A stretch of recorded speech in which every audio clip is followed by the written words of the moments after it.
Okay, so it's my week 8 visual reflection. So I just wanted to start off with the Netflix, oh, my fault, not the Netflix, the TED Talk that had to do with the founders of the Black Lives Matter movement. First off, just to go ahead, I did not know they were all females. That was pretty cool to know that they sparked this gigantic movement, and I think it's just important for them being all females, like all the things that women go through, and especially them being African American women, all the things they go through. I thought it was really cool that they have been able to spark this humongous movement.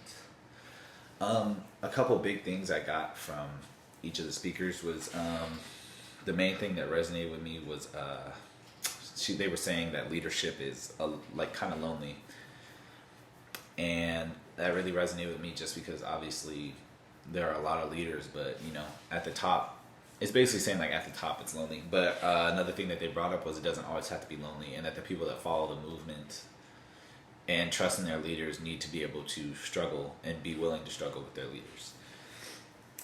And they were saying basically like if you're a leader, not if you're a leader, but if there is a leader, you just have to always keep in mind that they're really not that different from you. They're just ordinary people trying to do extraordinary things. And I thought that really stuck out just because we kind of in today's society deify all like the celebrities and stuff like that and kind of think of them as our leaders, and we kind of miss out on who is actually leading the charge, because I feel like celebrities are kind of hit or miss, like depending on what they wear and like what they do with their lives, it kind of like turns some people on and off, but leaders are kind of going to be the constant advocates for change. And then last thing I got was it's hard to be a leader when people don't agree with you, but it's easy when they do. And obviously the whole purpose of this thing was just to show that you have to be able to struggle with the leader, and you can have disagreements, just don't be disagreeable. You don't have to agree with everything that person does, but you have to be willing to basically struggle and get dirty with the leader basically, and be able to ride for that and ride for something that you believe in. Another thing I got from the TED Talk was just how the Black Lives kind of the movement started, and it was just basically, I thought it was cool that it kind of started from like a women's perspective, because I feel like African American women in America have the toughest time in society, because not only do women get bad treatment and African Americans get bad treatment, but to be both is, I feel like that's very difficult, especially in today's society with all the social standards and the work standards and stuff like that. I just think that being a woman was hard. So just seeing, I don't know, I just feel like this video and this TED Talk should give hope to a lot of the women out in the world, black, white, Latino, Hispanic, etc., Asian, just that you can, become great. And I feel like that was a big piece of what was happening in this. And then they kind of just explained that basically the color line. And I thought this was a big deal just because they were talking about something that is uncomfortable to talk about, especially in today's world, is the color line, and how they were saying if you're white, not saying that every race doesn't go through its fair share of trials and tribulations like everybody does, but if you're white, you definitely have I'm going to say privilege. I'm going to use privilege as my word. You definitely have privilege, and your life definitely isn't as tough. Now, that's not saying that some white people have less of a hard time. Than, obviously, there's some exceptions, but like as far as being able to succeed in today's America, just being white definitely comes with its fair share of privileges. Whereas if you're black or anything other than white, really, it's definitely hard to struggle. It's definitely hard to make it. Okay, so I'm gonna go on to When They Call You a Terrorist, Black Lives Matter memoir by Patrice Khan-Cullors and Asha Bedell. I'm just gonna read off a couple quotes and just kind of explain why they were so meaningful. My father, quote one, so my father who got cages instead of compassion, my father whose whole story no one will know of us will ever know. What did it do to him, all those years locked away, all that time in chain, all those days without a human touch except touch meant to harm, hand behind your back, get on the, I'm not going to curse, but get on the wall, lift your sack, don't look at me or I will kill you. kill you and your black ass family. So the reason that I decided to kind of lead off with this quote was just to kind of show, especially in the time period that the book was kind of set in, it's really important to understand that the word cages is jail. And the reason I go to that is just because, one, the father that's being talked about didn't do anything to deserve being in jail, and two, they were treated like animals, which is why I say cages and not prison cells or jail cells. African Americans that went to jail were treated like basically nothing, and were treated like savages. And the way that they were talked to and touched and things of that nature could only be harmful. And so Cullors goes on to say that what really stuck out was all those days upon without human touch, except touch meant to harm. So really he wasn't, you don't get any loving touch. You don't get to see your family. And then the only time he was like touched was when he was beaten in the jail cells by the police.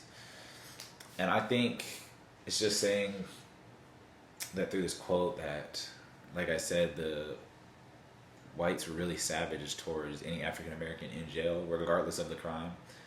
Even if they didn't do the crime, this just basically showed the racial divide, and sadly that like continues to happen even in today's society. She also talks about how her other brother was in prison as well, and she was just saying that like basically she felt alone. Who is she going to talk to? Because her counselors don't care really. Her white counselors don't care, and there was nobody to really speak up. But the community, like her African American friends and such, in that black community, was able to kind of pull her through and give her somebody to talk to. The next quote, let me find it. So I'm going to kind of go into this quick quote and explain it, and then I'm going to use the last one. Come celebrate with me that every day something has tried to kill me and has failed, by Lucille Clifton. So this was like kind of like a little quote at the end of the chapter.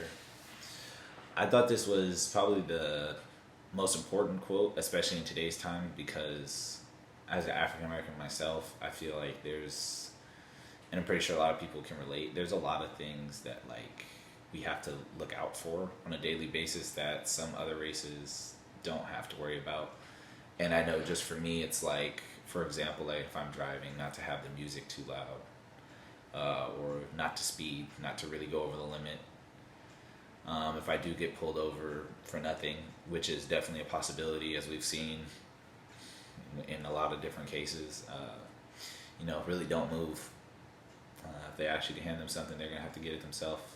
And there's just like, obviously, like there's different rules. So I just feel like what Lucille was saying in this quote is like, be happy that you survived the day, because not every day is promised, and something always in life, you may not know it or not, has almost killed you or tried to kill you. And I feel like she's talking about the system in that regard. Like the system is kind of always out to get you, and it's always failed. And that's why I'm here today, and I feel like a lot of people can relate to that. So I just wanted to kind of use that quote real quick. Last one that I got was about torture. This one's kind of a long quote, but I feel like it's the most important. So, torture is always intentional. It is always premeditated. It is planned out, and its purpose is to deliberately and systematically dismantle a person's identity and humanity. It is designed to destroy a sense of community and eliminate leaders and create a climate of fear. This is the definition used by the Center of Victims of Torture. The report, which includes prisoners' testimony and that of the jailhouse chaplains, who could not be silent, reveals that under the watch of Sheriff Lee Baca, torture in the LA County Jail was, for at least the last 2 decades, pervasive, gruesome, systematic, and routine. Fingers, hands, collarbones, jaws, and ribs were broken. Eyes popped out of sockets. Arms and shoulders were slightly dislocated. Monte, her brother, testimony was not in those pages. Those are the stories of survivors. But my brother is a survivor. My whole family is. I began to flash back, and suddenly in 1999, and I am watching my mother desperately trying to find my brother. My mother is calling and calling. No one is helping her. I am a kid. I want someone to help my mother. I want somebody to help my brother. I want somebody to help me, but no one does. No one.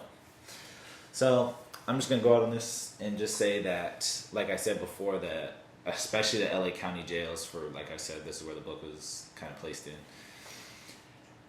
It was just torture, and even if they got pulled, like let's say if somebody got search and frisk randomly and then ended up in jail, like they were beaten in jail on a consistent basis, and the police used it as kind of like I wouldn't say a slaughterhouse, but like they basically just beat the crap out of any African American that was in there. And finally, what I thought was good, some of the prisoners finally spoke out against what was actually happening, which is a big step. You have to be able to talk about what's happening, otherwise nobody can help you. And lastly, the last part of this quote that I wanted to address is when she said, I want someone to help me, but no one does, no one. So kind of throughout the whole book, she goes through a lot of stuff, and it's kind of hard for her to find anybody to help her. And that's not just the case with her. That's the case with a lot of African Americans in the United States who feel like they're not heard. And I feel like it's just important for everyone to continually speak their mind and speak whatever's bothering them, because at the end of the day, if you hold it in, nobody can help you. And I just feel like this, like what she went through, she was not the only one that went through it, and that's what makes it sad.